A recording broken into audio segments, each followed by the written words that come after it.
আসসালামু আলাইকুম প্রিয় এমপিভুক্ত শিক্ষকবৃন্দ, সম্মানিত স্যার ম্যাডাম, স্বাগত জানাচ্ছি আমার আজকের ভিডিওতে।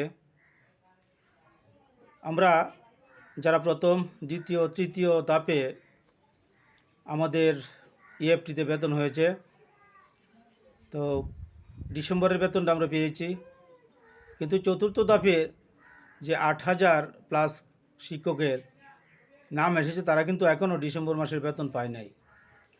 এখন পঞ্চম ধাপে 8,887 জনের তথ্য সংশোধনের জন্য প্রক্রিয়াধীন। তো পঞ্চম ধাপের তথ্য প্রকাশ করার পর এবং চতুর্থ এবং পঞ্চম ধাপের বেতন পাওয়ার পর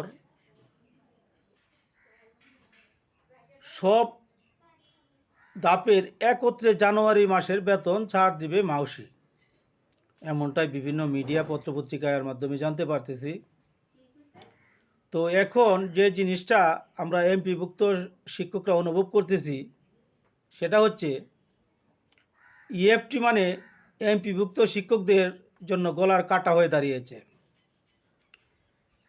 এমনিতেই এমপিভুক্ত শিক্ষকরা দারিদ্রতার সাথে যুদ্ধ করে সংসার চালায়, তারপর ইএফটি জটিলতা এই শিক্ষকদের জীবনটাকে আরও দুর্বিষহ করে তুলেছে। আসলে মাউসি যদি যেভাবে এখন তথ্য সংশোধন করে ধাপে ধাপে শিক্ষকদের নাম তালিকা প্রকাশ করছে, এটা যদি প্রথমেই করত তাহলে শিক্ষকদের এই বিড়ম্বনায় পড়তে হতো না। তো আমি মনে করি মাউসির চূড়ান্ত অবহেলা, অবজ্ঞার কারণেই এমপিওভুক্ত স্কুল কলেজের শিক্ষকগণ এখন চরম দুর্ভোগের মধ্যে আছে।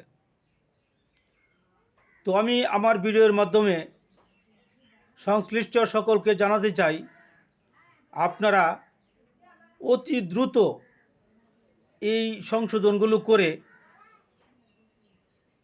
যারা এখনও ডিসেম্বর মাসের বেতন পায় নাই তাদের বেতনটা ছেড়ে জানুয়ারি মাসের বেতন আপনারা দ্রুত প্রদান করুন। কারণ আপনারা জানেন শিক্ষকরা তাদের বাড়তি কোনো আয় নাই, শিক্ষকদের শুধু এই চাকরির উপর ডিপেন্ড। তাই অনতিবিলম্বে সকল তথ্য সংশোধন করে আর হয়রানি না করে, শিক্ষকদের হয়রানি না করে অতি দ্রুত তাদের বেতন ভাতার ব্যবস্থা করে দিন। আমি আরেকটা জিনিস জানাতে চাই এমপিভুক্ত শিক্ষকগণকে, আমরা আশা করেছিলাম যে ইএফটি হলে শিক্ষকরা স্বস্তি পাবে, অতি দ্রুত তাদের বেতন ভাতা তাদের অ্যাকাউন্টে পৌঁছে যাবে। কিন্তু এখন যেটা দেখতে পাচ্ছি সেটা শিক্ষকদের গলার কাটা হয়ে দাঁড়িয়েছে।